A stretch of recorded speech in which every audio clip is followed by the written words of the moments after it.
सम्माननीय सोहन राम जी चौधरी साहब का संबोधन कर्माबाई सेवा संस्थान नावा सिटी के प्रथम प्रतिभा सम्मान समारोह में सम्माननीय एडीएम साहब सोहन राम जी। बोलिए वीर तेजाजी महाराज की, कर्माबाई की, पूरे जाट समाज की,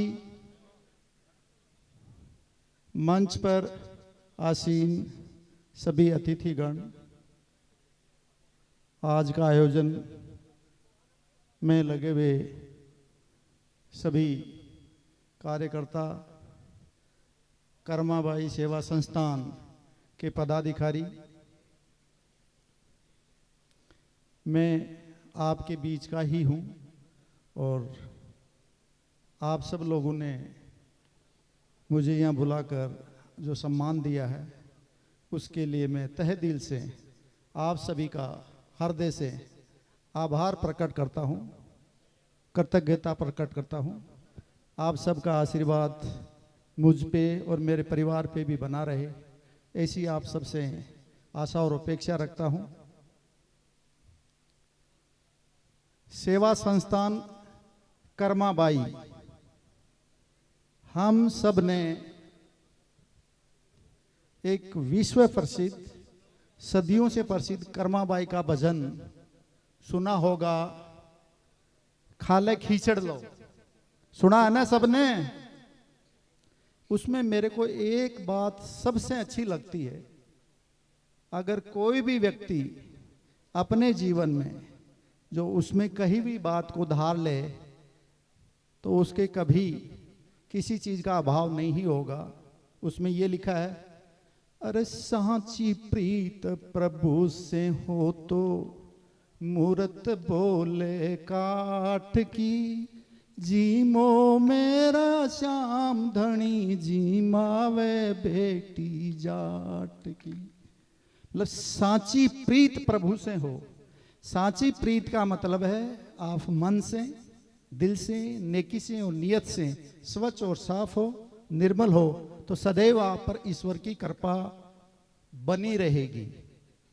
इस भजन का केवल ये मतलब है, अगर आप मन से, अपनी नियत से, सोच और समझ आपकी अच्छी है, सबको साथ लेके चलने की है, सबके सहयोग की है, मदद की है, तो कभी भी आपको किसी चीज का अभाव नहीं होगा।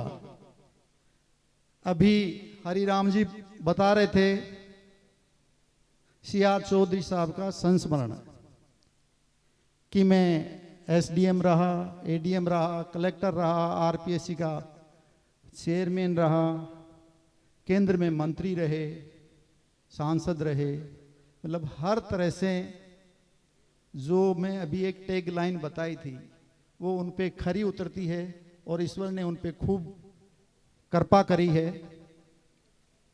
इसलिए कहा भी गया है कि जो भाग्य है और नसीब है वो सोच से बनता है। अपने पास मोबाइल है और मोबाइल में एक सिम होती है, मोबाइल में सिम होती है, सिम से हम बात कर लेते हैं। इसी तरह से जब हमें ईश्वर ने इस धरती पे भेजा है तो एक सिम हम सब के अंदर फिट की हुई है और वो सिम है हमारी अपनी आत्मा, चेतना। और वो जो मोबाइल है उसको चार्ज करना पड़ता है, वो सिम सदैव चार्ज है। उसको अच्छा चार्ज करने के लिए अच्छे विचार, अच्छे सोच, अच्छे कर्म ये करने पड़ते हैं। वो कभी बुझती नहीं है, जब हम इस धरती से जाते हैं तब भी नहीं बुझती है। कहा गया है कि आत्मा अमर होती है। तो वो सिम क्या करती है, हम जो सोचते हैं वो भी रिकॉर्ड कर लेती है। करते हैं वो तो रिकॉर्ड करती है, जो हम सोचते हैं वो भी रिकॉर्ड करती है, वो भी हमारे कर्मों के लेखे में जमा हो जाती है। और न्याय में भी, पुलिस के न्याय में भी इंटेंशन का दंड है। बच्चे गुल्ली डंडा खेल रहे हैं, किसी के आंख में लग गई तो कोई जुर्म नहीं है, लेकिन किसी को गाली दे दी, थप्पड़ मार दी सह उद्देश्य से, तो उसका दंड का प्रावधान आईपीसी में भी है, मुकदमा दर्ज हो जाता है। इसलिए किसी के प्रति खास तौर से ये बात मैं इसलिए कह रहा हूं कि हमारे समाज में एक दूसरे के प्रति द्वेषता, एक दूसरे को नीचा दिखाना, झूठे मुकदमों में उलझाना, ऐसा काफ़ी हो रहा है। इसलिए मैं ये सबसे निवेदन करता हूँ, सामाजिक सरोकार का अवसर है कि हम सब एक दूसरे का सहयोग करें, मदद करें और मदद करते हुए आगे बढ़ें। अगर आपके पास में कोई आर्थिक मदद का अवसर है तो पहले अपने परिवार में करिए, अपने भाई अगर ज़रूरतमंद है तो उसकी मदद करिए, अपने बहन बेटी की मदद करिए, समाज की मदद करिए। अनावश्यक झूठे मुकदमों में, दिखावों में, कुरीतियों में, शादी ब्याहों में बहुत ज़्यादा बढ़ चढ़ करके जो खर्चे करने वाली की जो रीतियां हैं उनसे हमें दूर रहना चाहिए। एक राजस्व से जुड़ा हुआ हूँ, कोर्ट केसों में मैं मुकदमे देखता हूँ, बिना किसी प्रयोजन के झूठे मुकदमे कर देते हैं, उसका दिमाग में तनाव बना रहता है, द्वेषता हो जाती है। द्वेषता से सीधा सीधा असर सुख शांति और समृद्धि पे पड़ता है। द्वेषता से, लड़ाई से, झगड़े से, विवाद से सीधा सीधा असर घर की प्रगति पे, सुख सुकून और संतोष पे पड़ता है।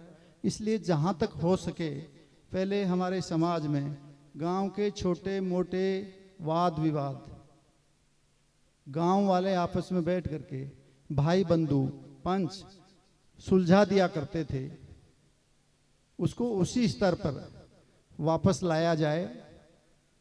जो समाज के बुजुर्ग लोग हैं, जो वानप्रस्थ आश्रम में आ गए हैं, जो हम देखते हैं गांव में जाते हैं तो चौपाल पे बैठे रहते हैं, ताश पत्ती खेलते रहते हैं, उनका ये कर्तव्य है, जो 60 के आसपास हो गए हैं उन सब का ये कर्तव्य है कि एक सामाजिक अलख जगाई जाए।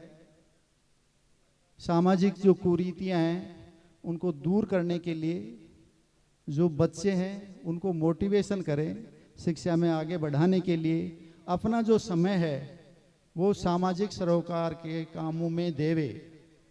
जो सामाजिक जो वृद्ध लोग हैं, देखो किसी को अच्छी सलाह देना भी दान है।